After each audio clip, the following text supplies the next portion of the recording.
Good afternoon, campers, and welcome back to Lotus Operations. And in today's video, we are going to be teaching you how you can make a boomerang for hunting in a survival situation, or maybe even for a tactical advantage against an adversary for, whatever situation you may need. So let's begin.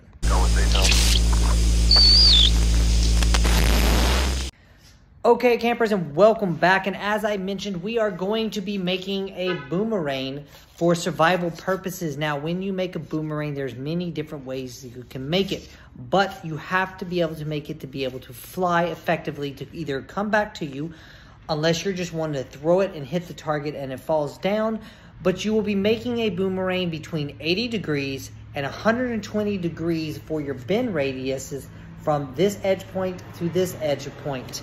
Now, just remember, when you make your boomerangs, the tighter the angles, the bigger they have to be so you can create the lift so it can be able to curve back to you or be able to do what you need to do effectively. So let me show you how I made these two boomerangs, and these are 90-degree boomerangs, and currently we are making 120-degree boomerangs. So let's begin. Okay, so as you were seeing earlier, we've got two different boomerangs. This is made out of a piece of plywood. This flies, but it does not curve back to you. This is literally flies straight. This one, I would say, would be better for trying to hunt down a prey, knock it out. For smaller preys, of course, you can't do nothing large preys unless you've got like blades on the end. And this one here is made out of 3 sheets of 1/8-inch plywood paneling board. This one does curve, but it doesn't give us a full curve back because I made it too small of an angle from here. I should have made it a lot bigger to create more lift. That's why I mentioned the tighter the angles, the bigger they need to be to have your lift that you want. So right here, as you can see, we've got our boards drying, and we are going to be making a 120-degree angle boomerang to try to see if that works better. So let's go. So what we're going to do, we are going to get the boards off that we did not glue together. And I'm only gluing 3 boards at a time. And as you can see, we've got 3 boards glued together here. And we've got our boomerang drawn to be this big of an angle, which is about 120 degrees. So we are going to measure it the same width as those boomerangs over there. We're going to cut it out. And then we are going to sand the inside angles to about a 30 to 45 degree angle. As you can see, we just need to be able to create the lift for the boomerang. And then we are going to test it and see if it works.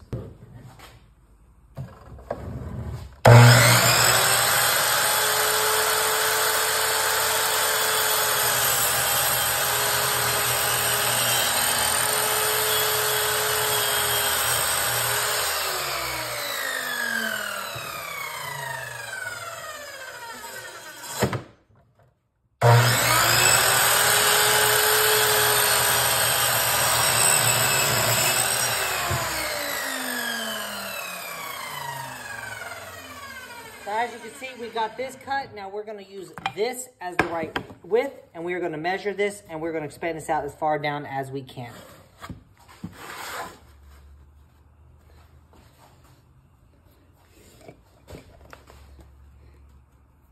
We just want the width. We just want the width of this. And we're going to expand this down.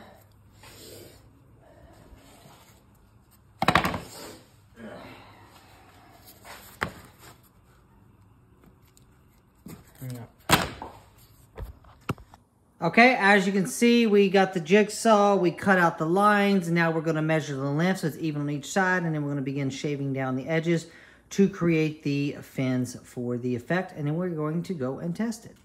Okay, so once you get your angles cut, I used the jigsaw to speed mine up. I forgot to put a little curve there like I like to do for my other ones, so we'll see how well this works. But I also put a curve in the top using that as a guide for the circles. Now we're going to get the sander, smooth it down, and then we're going to see how well it flies.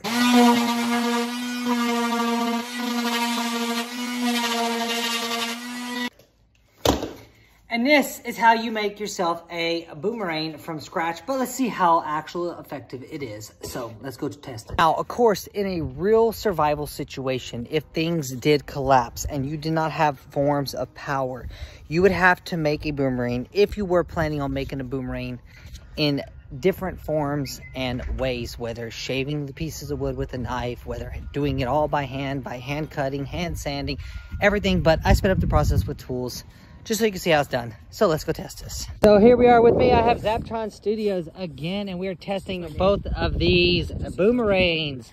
So with the 90-degree boomerang, with the 90-degree boomerang, you have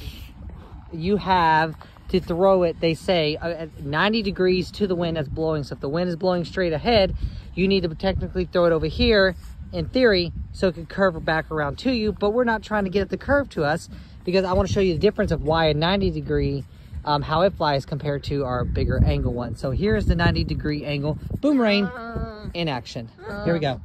Holy Jesus. It goes up, and it comes back down. Now, it did decent. It needs to go faster because it's smaller. It doesn't have much winds, angles. Now we have this puppy here. You want to do it? Yeah. Okay. And you're holding it wrong too. Remember, you got to throw it hard.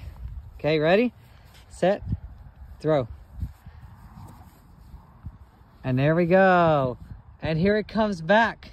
You need to get a little bit harder. Try it again. Okay, here's the front view. Go. Throw it hard. Got to put some speed to it.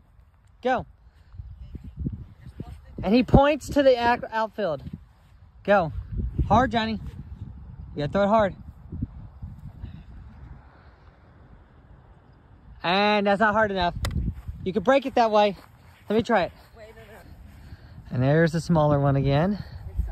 You gotta do it. Here we go. You have to throw it up. That's how a boomerang works. Oh, I hear that. Kind of. And there we go. Okay, guys, so as you can see, the boomerang worked a lot better with the bigger wingspan. It curved around a lot more than the 90-degree, but the 90-degree ones that go more straighter would be better for hunting your prey, and the bigger ones would be better for more fun, unless you're trying to get something in an area that you need to curve it around and hit it. So, hope you have fun. If you're just trying to build boomerangs for fun, hope you have fun learning about this video, and you never know, you may need this to hunt one day. You can hunt birds, rabbits, small game, cats, small dogs with it, anything that's basically smaller than a dog. If you have enough force and you hit it just right on the head, you would actually knock out enough for you to be able to slit its throat and eat it. So Lotus Operations out.